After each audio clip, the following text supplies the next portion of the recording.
If you've been listening to the podcast, you may have heard me address this conundrum before.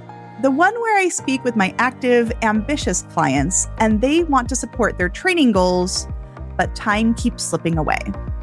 And then they tell me, Ginger, this will get easier when I have more time. At that point, I usually offer a gentle reality check. What if you don't get more time? What if things never slow down for you?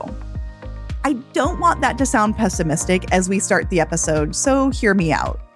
The reality is, staying active as you age is one of the most powerful things you can do for your long-term health.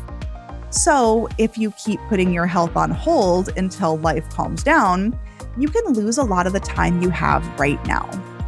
And then let's say you're layering on bigger goals. Maybe you're returning to running, getting back into strength training, or even trying a new sport. I believe you deserve a fueling plan that works with your body and the schedule you have right now, today. That's why I'm so happy to be back with Beth McCall. She's a performance nutrition expert and registered dietitian, and we're talking about what it really looks like to fuel an active adult life. So this episode is for the former athletes, the current athletes, and anyone who wants to feel strong and capable right now. As you listen, I want you to keep a couple of things in mind. First, the goal isn't to replicate someone else's health or fitness routine. This is your life, your stress, your recovery, and your schedule that are so unique. And second, we have to get holistic today, because failure to recover correctly will limit your ability to perform the way you really want to and feel your best. To kick things off, Beth and I start with the changes you may notice as you age, and then we get into fueling priorities by activity type. Let's dive in. Beth, welcome back. I'm so excited to talk about active adults in this episode. So I'd love to start out by talking about how physiology, recovery, and energy needs begin to shift from our 20s into our 30s, 40s, and beyond. The reality is, as we get older, our body's capacity to just bounce back completely on its own definitely gets a little bit smaller, and we need to focus on some external help. That comes in the form of nutrition. So recovery nutrition of getting adequate protein, overall energy intake, hydration, and then sleep, which is not directly nutrition related, but a huge piece of it that impacts our nutrition. Those are also important for us to stay focused on as we are starting to age. It's no new news, but in adulthood, especially if you're still training is not the only stressor that you're going to have. So you add work stress, you add in family, kids' schedules, maybe stress of aging parents or family members, so many other things. Nutrition needs to be supportive of that entire life load that maybe it wasn't used to supporting before. At a high level, how should fueling priorities shift based on the type of activity someone's doing? Truthfully, a lot of the basics are going to always be the same. Keeping those basics in mind that you learned as a younger athlete, but then learning how to adjust them based on where you're at. You just simply still need to match the fuel to the work that you're doing. So we see some adults that are still training at very high levels, and maybe they're even training more now than they were when they were younger, depending upon what their background is. And they're trying to do that on top of working full-time jobs, raising families. Because you're getting older, it doesn't mean that those activities require less energy to fuel. Now, yes, obviously we know that metabolism slows, as we start to age slightly. But if you're training at a fairly high level, that shift in metabolism will be fairly negligible. You still want to try to understand your own body, try to understand what are protein sources, what are carb sources, what are fat sources, and then how to put them onto the plate based on how much I'm putting out. So if your activity stayed the same, if you were an endurance athlete and you're still an endurance athlete, then carbohydrates are going to be what you need to support that endurance. Maybe you were an endurance athlete and now you're shifting to more of a strength focus, understanding how you need to adjust that balance of macronutrients. Or you were very high activity output and now you're just focusing on general fitness, understanding what does that balance look like. Definitely. And you talked a lot about kids and teen athletes under fueling in episode 1. Do you see that with adults too? Oh yeah. Honestly, sometimes even more significant. We still see all the same pressures or maybe even different pressures in adulthood than we did as kids. Trying to compare yourself to the other social media mom out there that looks like they've got it all together, and then that can play a big role. Or it's also the unintentional fueling of like, you're so busy running your own kids around and feeding them that you forget to fuel yourself. I see that a lot. There's just so much that people are balancing. So between work, family, and fitness, timing is a really big challenge, like you mentioned. How do you help busy families think about fueling and prepping the parents in a way that works in this busy lifestyle? Meal prep can feel intimidating, but it doesn't have to be. And it can just be keeping your environment set up for success. So as much as you're concerned with making sure you have the right snacks and the right foods for your kids, keep yourself in mind when you go to the grocery store as well. Do you have your basics covered? Do you have enough to make breakfast if it has to be on the go? Can I get a higher protein and colorful breakfast that's handy? The night before, when you're preparing your kids' lunches, can you also put together a breakfast for yourself? Do you have portable snacks? Keep the middle console in your car stacked up with some snacks that you can have in a pinch. And then the basics of protein, carb, color for dinner. If you have time to cook an elaborate, difficult recipe for a dinner, that's fantastic. But more often than not, you may not. So just pulling together what still hits protein, carb, color is as simple as it needs to be. I love protein, carb, color. That's a really simple and powerful way to think about it. I talk to my busy clients about thinking upstream. So I think the worst case scenario for any family is you get home from work or a run and everybody wants dinner and you don't know what you're going to make. So what I tell people is think ahead. How do you plan your week? Is it something that you keep in a Google Calendar or slap on the fridge or even keep on a sticky note? How do you think what you're going to have for dinner? Because then you have to shop to it. So there's just a piece of light planning that can take people so far in their busy weeks. There's this big focus right now on getting enough protein, or some people want to lose weight or gain weight. It's really complex. How do you talk about calories and energy with adults? Just kind of debunking the negative connotation that calories get. Calories equal energy. That's as simple as it is. They're not a reward and they're definitely not a punishment. We want to make sure that we're putting enough of those calories into our body to not only support our training, but our overall lifestyle and our daily living. Do you feel energized? Are you sleeping well? How is your mood? Are you showing up the best version of yourself more often than not? And then training quality. Do you feel you're actually getting something out of your training, or are you just going through the motions? I think when it comes to the very rigid calorie counting, macronutrient counting, that has a time and place, most definitely. And I do utilize it with clients when it's the right time for it. But I don't think for anybody, it's something that you need to do every single day. Trying to aim for consistency, learning what your body needs, and then maybe putting it to rest and not constant tracking and over analyzing those numbers. It can be not great for relationship to food and body. It can become rigid and obsessive in a way that I see lead to a lot of unhappiness and stress. I'm interested in the difference between the concept of recovery, how you talk about it with kids and teens, and how it's different with adults. Especially into adulthood, recovery becomes even more so, how do we fuel throughout our entire day versus just that immediate post-workout. Immediate post-workout is so important for any athlete. I focus on the 4 R's for recovery: rebuild, refuel, rehydrate, and reduce inflammation. So with carbs, protein, water, and antioxidants. Then it's also, what are we doing throughout our entire day to keep up with that recovery? Because most often we have an early workout and then our body is still running. So we still need to recover from what we're still running from. It's not only recovering from your workout, it's continuing to recover your body from everything, all of the other stresses that it's going through throughout the day. I want to hear a little bit more about the 4 R's. That's such an interesting concept. What would an example be? Let's say I get up and I go for a run in the morning. What are you telling people to recover with, like the everyday athlete? Refuel is for carbohydrate. So you're expending carbohydrate energy. Your activity. Rebuild is to support your muscles, the muscle that you're tearing down. So rebuilding with protein. Rehydrating with fluids and electrolytes. You're losing that in sweat. And then the last one, reduce inflammation with antioxidants. So you can get that from combination foods, or you can get that from something as simple as a ready to drink protein shake. If there's not carb in it, then add a banana or chocolate milk. And then antioxidants are the ones that are usually a little less readily available in the one-stop shop, but you can add dark colored fruits and vegetables to bring in some of those antioxidants as well. So for the most part, some of our products out there are already pulling at least 3 of those R's together.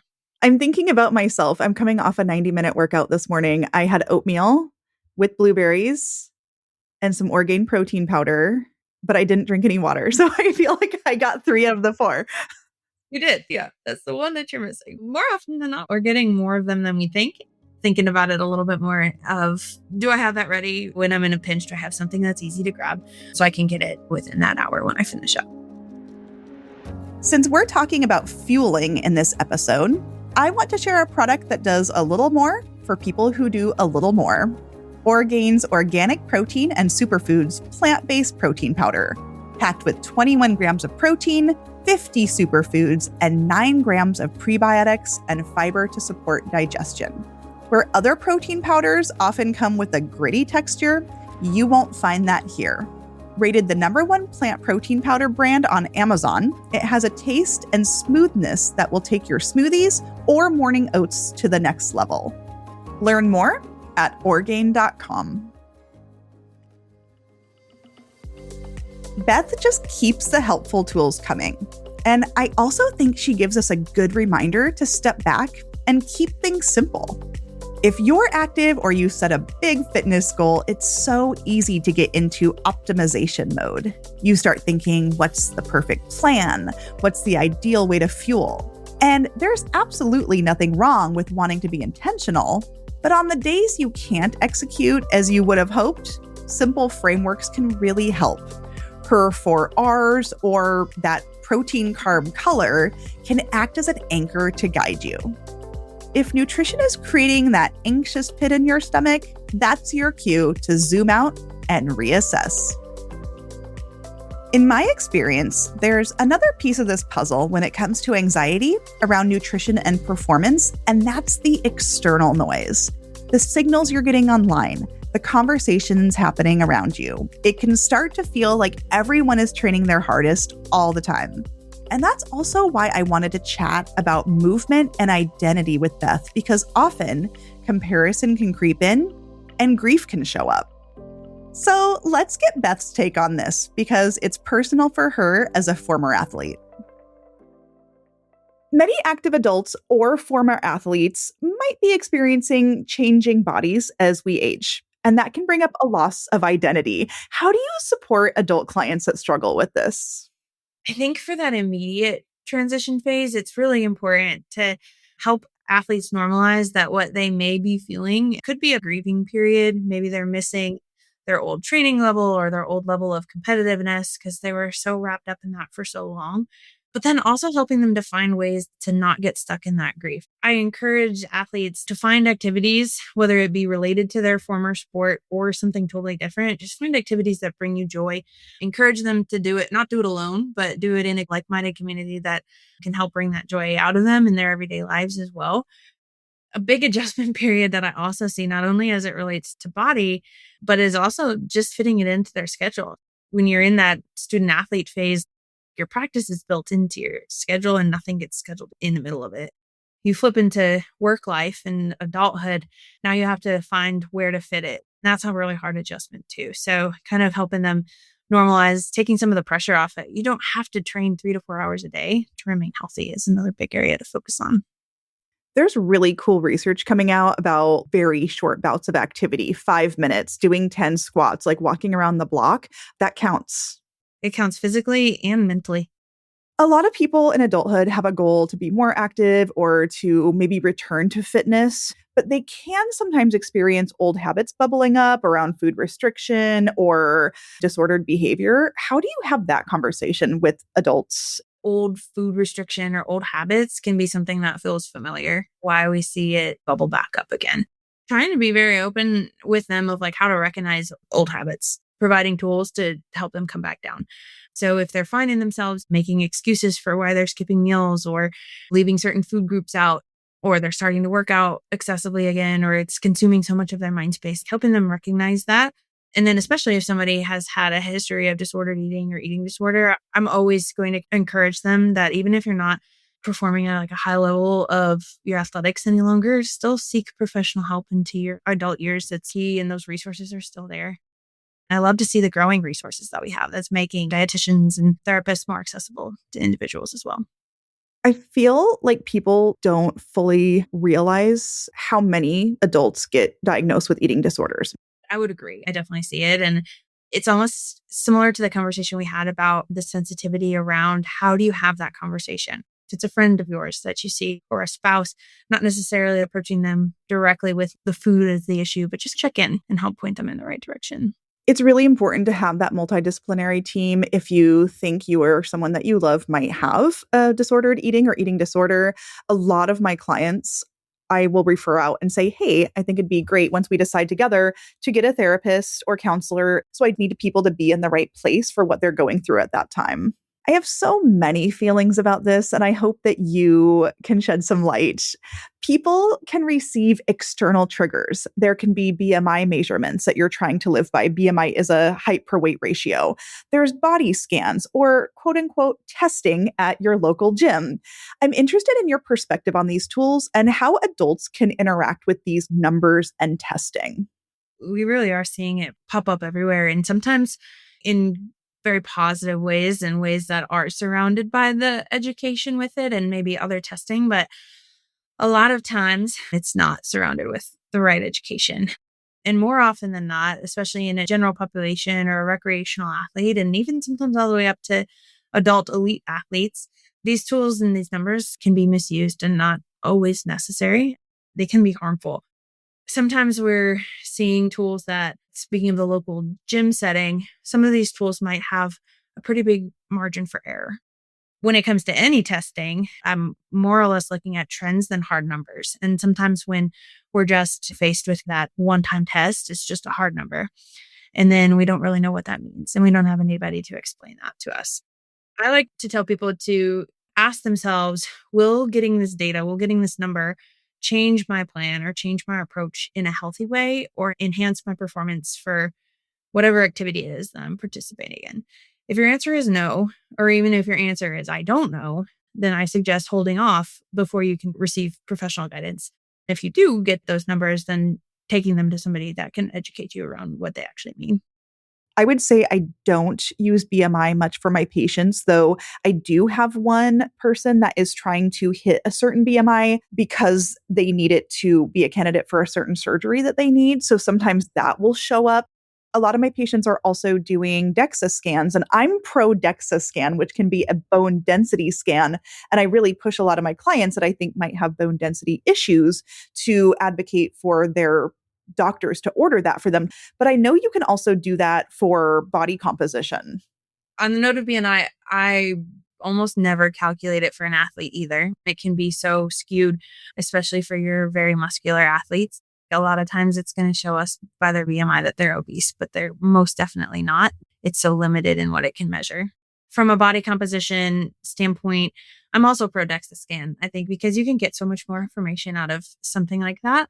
You can get the body fat percentage if you need it, but you can also get the bone mineral density, which is going to tell us a lot about athletes and their fueling and education around it.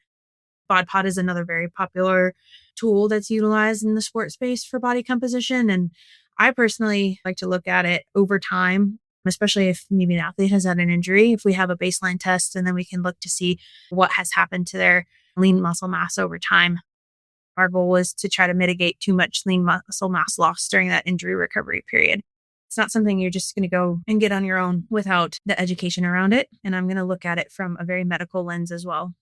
Another thing too that we often forget about is checking in on our functional health, measuring your energy level on a scale of 1 to 10. Where's my strength? If you want to look at data, resting heart rate can tell you a lot, or blood pressure. Some of the stuff that might feel a little bit boring can actually tell us a lot without having to even look at some of those other numbers. There's such a spectrum.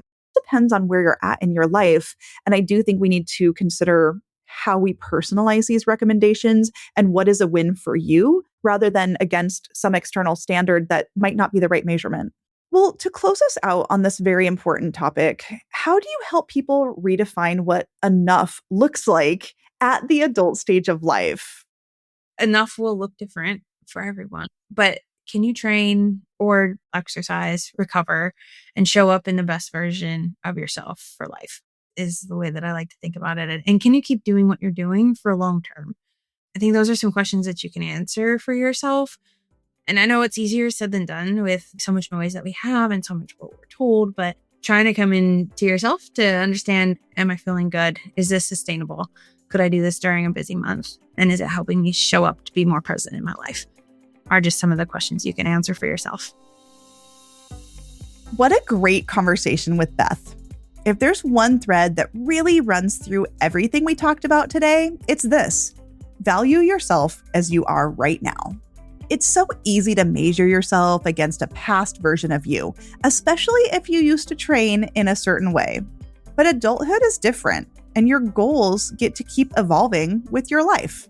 If your goal is to train for a marathon, that's incredible. And if your goal is to simply kick the soccer ball around with your kids and show them who's boss, that's also amazing. When you value yourself as you are right now, training and nutrition stop feeling like a constant push and pull between the past you and your future goals. Thanks for listening to this episode of the Good Clean Nutrition Podcast. And on that note, I'm going to go grab the water bottle I left on my Peloton because Beth's last R is rehydrate, and I'm going to practice what we preach. Have a great week, and I'll see you next time.